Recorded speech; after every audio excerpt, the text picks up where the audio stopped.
Build Your Business listeners. This is Matt Reynolds, your host for the podcast, and you are listening to what we are calling the legacy episodes. And really, these are the pre-episodes that really led to this podcast, the Build Your Business podcast. This is really my life's work and my brother's life's work in building your business. And so they were originally published in the Barbell Logic podcast as part of the Principles or Coaching Success series, but really touch on similar topics to the Build Your Business podcast: how to improve your productivity, how to set and accomplish your goals, deprioritize urgent tasks, to focus on what is most important to you, and most importantly, to become a better person and leader and business owner overall.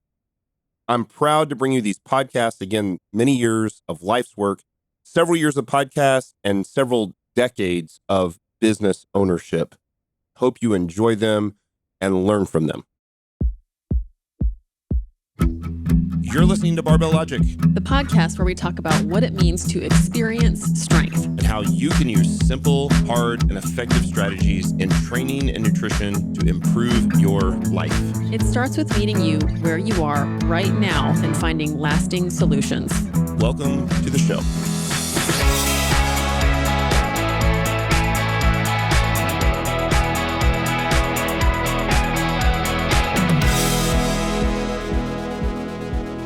You're listening to the Barbell Logic podcast. I'm your host, Matt Reynolds. This is another episode of the Coaching Success series. Happy Friday to you. And I want to dive into something today that I've been thinking a lot about over the last few weeks. And it is, you've probably heard this before, it's the concept of when one teaches to learn. And this is a quote from Robert Heinlein. Admittedly, I have never read him, as sci-fi is not my thing, but that's a pretty famous quote. And I was thinking about this because I believe that true learning and growing as a coach requires actual technique coaching with some real-time pressure. And really, this applies to almost anything in life. I think that true learning and growing in anything requires some real-time teaching and some pressure and having to say it or teach it to somebody else in real time. And so I started thinking about my process of learning. I'd listened to a few podcasts this week that really kind of touch on this, and it got me thinking. I actually paused the podcast and started making notes. And I thought this will make a good podcast for us. And I have found that I often learn best during the actual process of verbally teaching, not the preparation of the teaching, but the actual act of teaching itself. Like while doing so, I'm learning something that I had never learned before. So here is maybe something I've never said on the podcast for hundreds of podcasts. One of the reasons we did the podcast, and I recognize one of the reasons that I've done this podcast, is that as I teach it to you all, I learn it that much better for myself.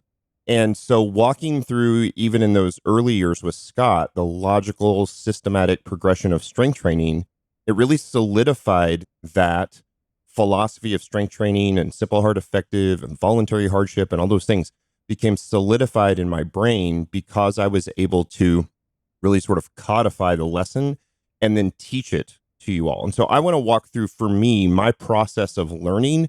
Yours may not be exactly the same. For some people I know, for example, like Nick Solin, who's helping me write my book, my guess is that his process of learning comes when he writes. But that same kind of pressure applies when you write a thing. And for him, he writes a ton of articles and ebooks. And of course, like the book that we're writing for Forbes, he has to codify his thoughts and tighten them up and make them efficient and then publish them for people to read. And so the pressure of doing that really helps you learn the thing you're talking about. So this has actually been a really refining process for me as I've written the book Undoing Urgency, because I had all these thoughts. I felt like they were fairly well organized. But as we really started putting the outline of the book together and then writing the book and working through the book, I realized that they were less organized than I thought they were. I could see that they were connected. The ribbon that sort of bound all those things together was there, but the very clean, systematic, logical progression and organization of the thought processes of undoing urgency and minimum effective dose and things like that, not just for strength training, but just in life in general, like the 30,000 foot view of those things needed to be better organized. And that didn't occur until I wrote it. Now, writing for me is significantly more difficult than speaking.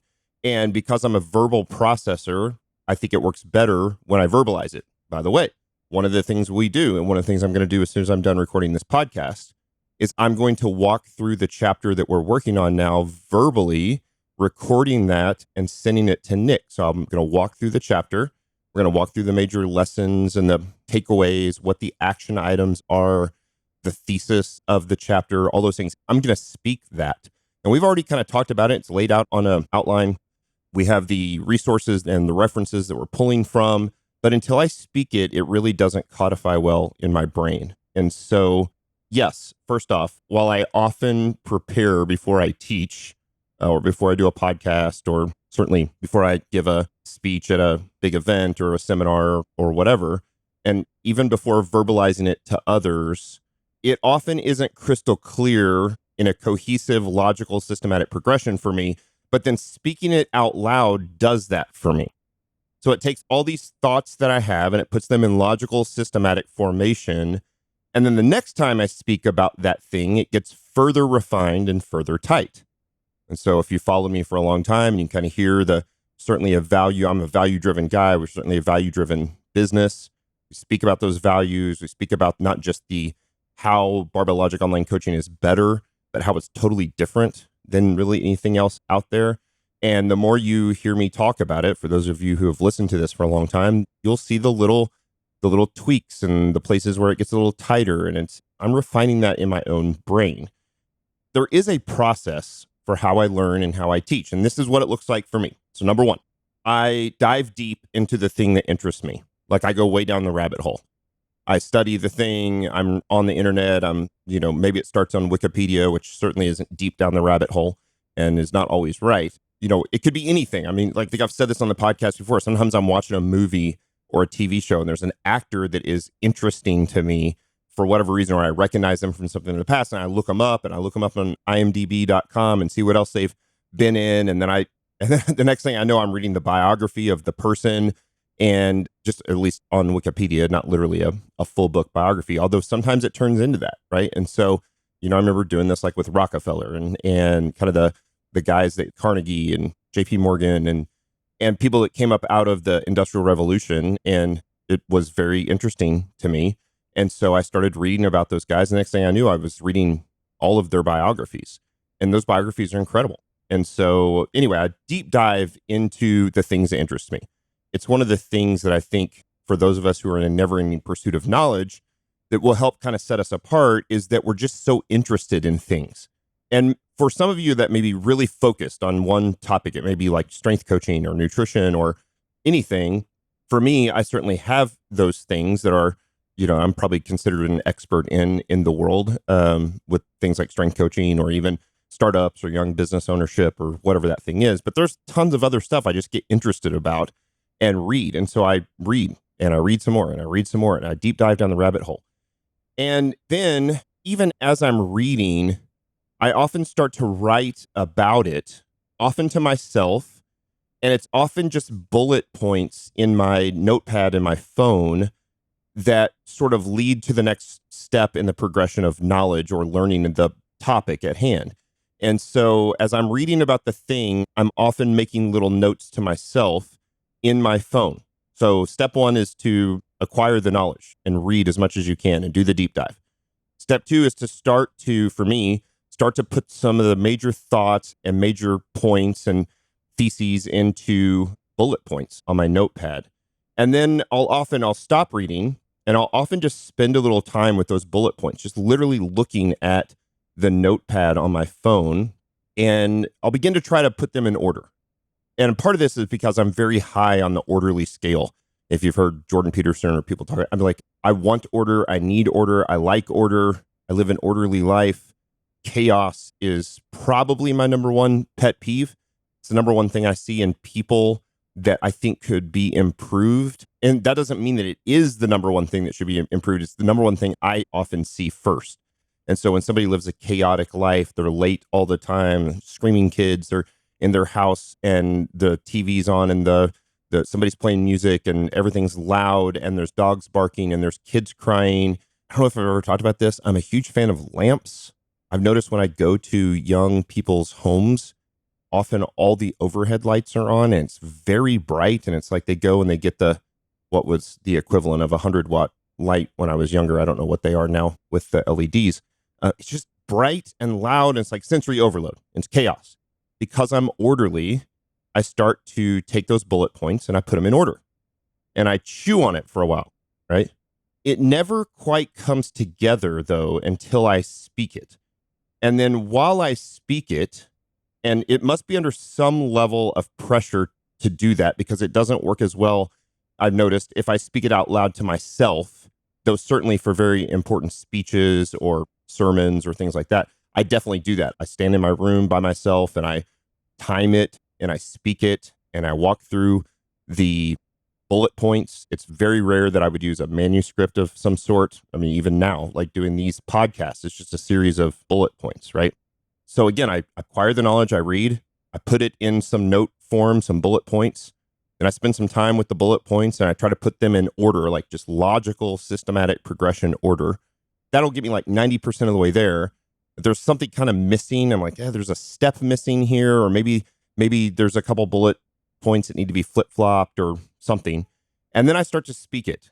And hopefully I have an opportunity to speak it with some pressure, but less pressure. So maybe I walk through that topic with a friend, with a coworker, with even my wife or my kids, remember my family, remember my church, something, whatever the thing is, I speak it hopefully with a little less pressure. And that starts to put things in a little better order for me. And then I have an opportunity often to then speak it to a larger crowd or with more pressure or whatever that thing is.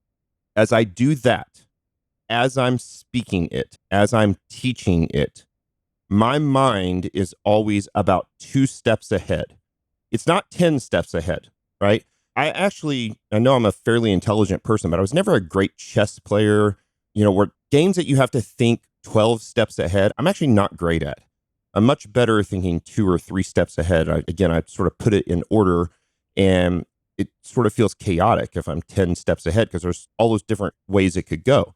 So as I speak it and as I teach it, I'm often 2 steps ahead or so, putting it all together in my brain, figuring it out, making it make more sense and putting it in logical order in my brain, knowing that it's coming up in, 60 seconds or 90 seconds of the talk that I'm giving. And then each time I speak about that subject or teach it, again, it gets tighter and tighter as my thought process further refines the communication to something that is clear and cohesive and tight.